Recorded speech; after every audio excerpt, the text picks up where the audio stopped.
Hi everyone, my name is Liz Kauk, and today I'm going to be presenting on the USDA's plans to aid farmers with $16 billion. So you are probably wondering why I chose to present on this topic. So first, let me tell you a little about myself. I was raised as a city girl, and growing up in the city, I wasn't very exposed to farming. I remember as a little girl watching movies of teenagers going out and working in the farm and always wanting that experience for myself. But really, I don't think I realized how much work goes into farming. And it wasn't until I got married and moved to a small rural community in Ogden that I was able to realize everything that goes into it, which is a lot more than I anticipated. And while living in this community, I've had the privilege of meeting a lot of awesome farmers, dairy farmers, and they have really impressed me with a lot of things, but one of them is their schedules. Um, they are some of the hardest workers that I've met in my life, and they will be out just super early in the mornings, 3, 4 a.m., when most of us are enjoying our time in bed. They are out milking the cows or feeding them, and I will see them late at night baling the hay, 10, 11 o'clock, when all of us are getting ready for bed or even in bed. It's crazy how hard these farmers work. Not only do they work really hard, they also have to invest a lot of money into the equipment that they need in order to do the things that they do. And so really, farmers work really hard just to be able to break even.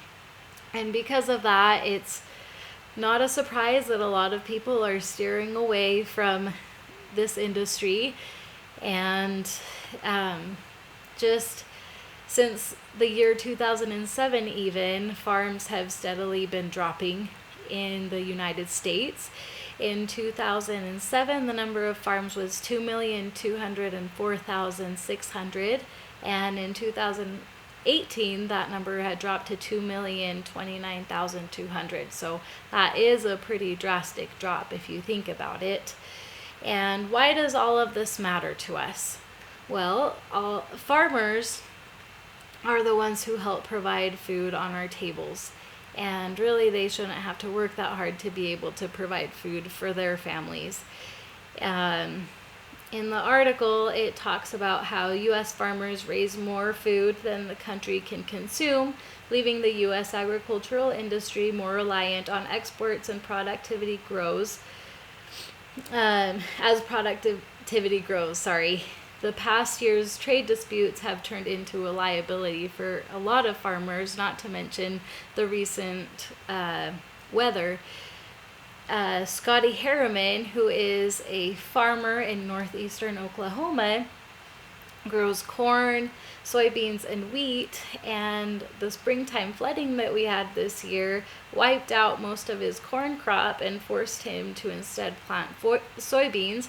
And so the government, the USDA, is planning on helping him financially as part of this aid. And in response to it, he said, "We're going to be okay to ride this thing into another year, but we can't stand it very much longer." So it's kind of sad that these individuals who choose to work so hard to help provide for us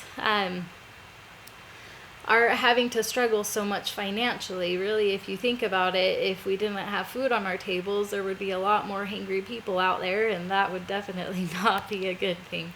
So even though this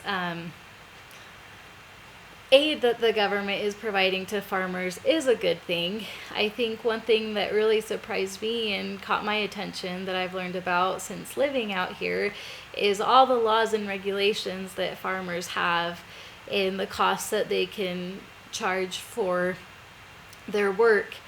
It's a capitalistic country, and so you would think that they would be able to raise the cost when times get hard and they have bad seasons, but they are regulated on the cost that they are able to sell it.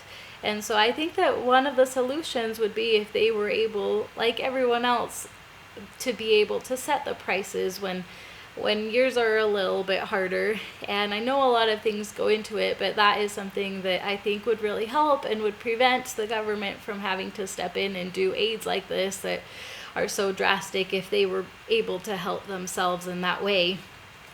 And so I hope that you've enjoyed this presentation and that it's been educational, and I hope that you consider what you have learned and think about it the next time that you go to the store to get the food or meat that these farmers work really hard to be able to provide for us. Thank you.